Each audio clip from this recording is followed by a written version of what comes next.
Já estamos de volta e agora a gente fala sobre um assunto sério, importante, Alzheimer. Aqui no nosso estúdio, quero agradecer e cumprimentar a médica Grace Helena Letro. Prazer tê-la conosco. Boa tarde, Grace. O prazer é meu, obrigada pelo convite.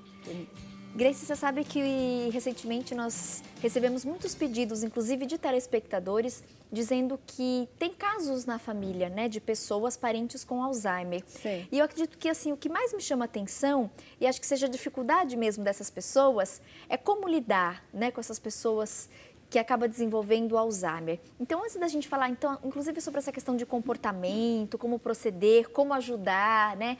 O que falar, muita gente tem dúvida, né? O que eu posso perguntar, o que eu posso falar, como lidar com essa questão do esquecimento, né? Às vezes a pessoa acaba nem lembrando de algum parente. Enfim, esse assunto a gente deixa então mais para o próximo bloco, porque nesse bloco eu queria que você explicasse mesmo o que é o Alzheimer, né? Quais são as causas dessa demência e em que momento da vida geralmente ela aparece? Tá. Então, o Alzheimer é uma doença que é uma demência. E o que quer dizer demência, né?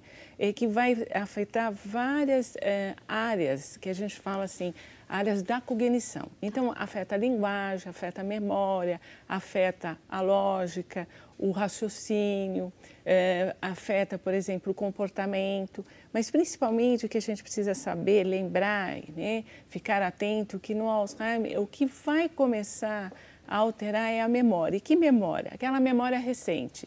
O que é que essa memória recente? É aquela memória que assim, onde eu coloquei minha chave? Né? É tipo assim, eu coloquei a chave. Ah, onde está a chave? Não quer dizer que todo mundo que não lembra onde está a chave vai ter doença de Parkinson, doença de Alzheimer, ou, por exemplo, vai evoluir para a doença de Alzheimer. Mas começam nas pequenas coisas. Então, esquece onde coloca os objetos, esquece de dar o recado, esquece de fazer, por exemplo, fazia muito bem a comida e de repente começa a se atrapalhar. Outro dia um amigo meu me liga e fala assim, olha, está acontecendo o seguinte com a minha mãe. Minha mãe foi cozinhar uma coisa que ela sempre faz, um bolo que ela não sabia, ela entrou na cozinha, ela não lembrava como fazer, ficou desesperada. Então essas coisas nós temos que ficar atento. Não pode ficar tipo assim, é da idade. Tá? A gente precisa avaliar, ela precisa passar num médico, num neurologista, para poder avaliar se pode ser ou não ser, se precisa de um acompanhamento. Às vezes não vai encontrar nada, mas vai ter que acompanhar. Tá. Isso é muito importante. O Alzheimer, ele vai aumentando, né, as fases da doença, ela pode ir piorando, ou eu consigo, de repente, estacionar esse problema? Doutor? Primeiro, é uma doença que ela evolui, a gente fala que é lentamente progressiva, embora alguns tipos de Alzheimer sejam mais de evolução mais rápida, mas é a doença que ela vai progredir. Então, como eu falei, ela começa com memória. Então, não sei onde eu coloco, não sei, esqueci de pagar a conta, esqueci de dar o recado. Esqueci de como preparar uma receita. Isso, daí de repente não lembra as pessoas, pessoas que estão ao seu redor, não lembra o nome, começa a não confundir, né? As pessoas não conseguem, olha o rosto, confunde, e depois isso vai piorando, né? Então ele vai ter alterações de comportamento, depois ela vai, quer dizer, vai tudo evoluindo, vai ter alterações de comportamento, e de repente essa pessoa vai ficar, ela não sabe quem ela não toma mais atitude, se você não der banho, ela não vai tomar, se você não der comida para ela, ela não vai comer. Por isso que, inclusive, muitas pessoas emagrecem? Por isso, é uma das coisas. Elas esquecem de comer. Esquecem de comer. Inclusive em comunidades, né, esses pacientes que vivem em determinadas comunidades, é uma coisa que chama a atenção, porque porque eles perdem essa capacidade. Eu estou com fome, então eu vou comer.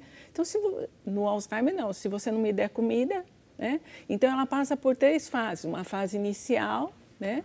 Que essa é muito preocupante para nós, porque a gente tem que pegar os pacientes nessa fase para poder... Quanto mais cedo diagnosticado... Isso, por quê? Quanto mais cedo o diagnóstico, o que vai ser bom para o paciente? Eu não vou retardar a doença, mas eu vou manter esse paciente um maior tempo melhor, com os medicamentos, com os tratamentos não medicamentosos.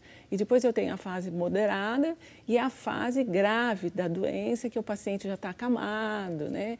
E o paciente já usa a sonda. Então, é uma doença que ela dá, aí vai depender, a gente fala que assim, que dura, tem pacientes que duram 7 anos, 10 anos, vai depender. Então, de 2 a 20 anos, tem gente que dura até mais, 15 anos, é uma doença. 15 anos quando ele bem cuidado, bem tratado. Perfeito. Doutora, a gente recebeu uma mensagem de uma telespectadora, eu queria até dividir com você, a Elizabeth Camargo Santana. Ela disse que gostaria de saber mais sobre o Alzheimer, ela disse que a tia tem, e ela pergunta, Tati, essa doença tem cura? E outra coisa que ela destacou, minha tia fala muito do passado e muito pouco sobre o presente, isso é normal? Tá, então isso é uma coisa que sempre vem falar. Por que ele fala do passado? Porque o passado está consolidado, que a gente fala, está guardado, tá? Então que a gente fala que é uma memória a longo prazo, então eles são ótimos para o passado. Então, uma outra coisa, eles são repetitivos, tá? Mas eles são ótimos. Então, eles não vão lembrar do presente, porque o presente eles não conseguem fixar, porque é uma coisa que eu vou fixar por um curto período e depois eu posso descartar, que é uma coisa que é natural. Sim. Mas eles não conseguem fixar. Então, você fala uma coisa com eles, mamãe, vem tomar seu chá. Ah, tá bom, tô indo. Aí, ela se distrai, ela não sei o quê. Mamãe, você não me falou? Entendeu? Então, é bem isso. E ela fez uma outra pergunta, se tem cura. Não, doença de Alzheimer, até o presente momento, ela não tem cura. Tem várias pesquisas em andamento, mas, por enquanto, não dá para a gente falar que tem cura. Tem como a gente tentar melhorar a qualidade de vida do paciente. Com medicação, atividades, sim, etc. Sim. Perfeito. Doutora, vou pedir para você continuar conosco no próximo bloco. Obrigada. Vou fazer uma pausa rapidinha. E se você de casa tem pergunta, quer participar do nosso bate-papo, por favor, mande sua mensagem através das redes sociais. Volto já.